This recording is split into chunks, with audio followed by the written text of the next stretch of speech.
tape your fingers for jiu-jitsu. I'm gonna be using some Bighorn tape. Whatever one you like works, but this is my favorite brand, favorite way to do it. So I'm gonna start on the way I prefer to tape my pinky finger. I'm just gonna go around, bring it around, and again. And I don't like to necessarily. I feel like I'm gonna mess up the tape, so I'm gonna use some scissors to cut it.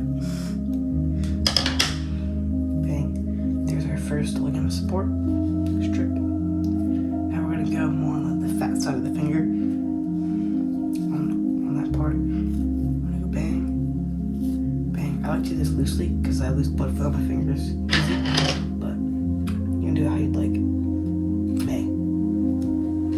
So that's like the basic way of taping your finger, just to give it like some support. Now, my personal favorite way to tape for jiu-jitsu, especially in gi.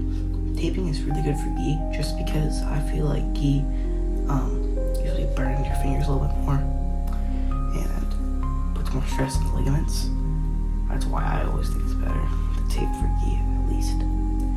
So for this specific taping, this is more if you have like an injured, sprained, jarred finger, whatever. Obviously, I went to a Kevin Dancer seminar and I did this, and it really helped out because there were some positions where I could have messed up my finger. So we would be, as you can see, already want to strip around that ligament. I'm gonna actually do one less strip because I don't want to do too much. So that's around. Then I'm bringing this across like an X. Okay, I'm going boom, boom. Bring it one more time around. Bring it up like an X. Bring it around. And boom. On top, looks pretty low. From the bottom, you have a little X mark here. Now, I'm just gonna readjust this again. So, look, the difference. When I bend this finger, moves normally right, it's fine and good. When I move this one, see, it's a little more controlled, smoother. It's like not letting it go, whatever. So now for my lead hand.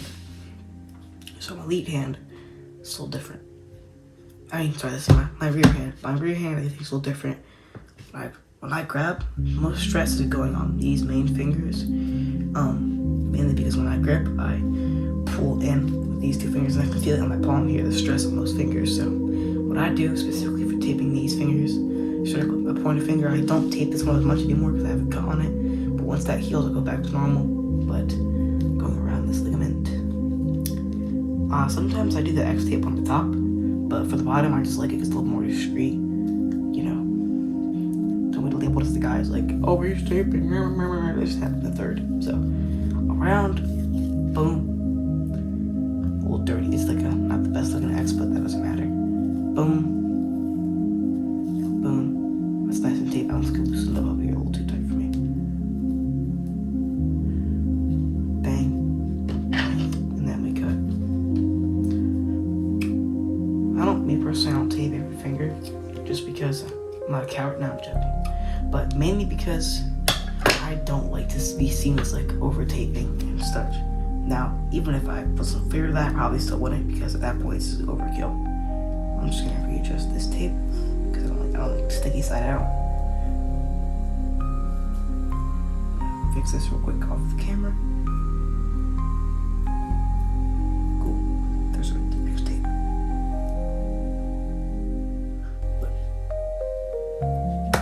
So, and then for this pinky finger, I'm just gonna do the same exact thing with this one. So that's my little tutorial. Now, if you want to do this taping on the top, you can, but it's gonna be a lot tighter and the support. So this is like if you have a really bad sprain or whatever finger. Me personally, I don't do this anymore because my fingers aren't that bad yet. But when they do, eventually they will. If you do jiu-jitsu long enough, you're gonna have to start figuring something out. So bang, I'm gonna do this lead finger, pointer finger on this hand. So bang, come across, boom, cool. Now I'm bringing this across to make an X, pulling this around, just like we did with this one, but this one's on the top. In my opinion, is gonna provide a lot more support. But just to note, people are gonna see this a lot easier.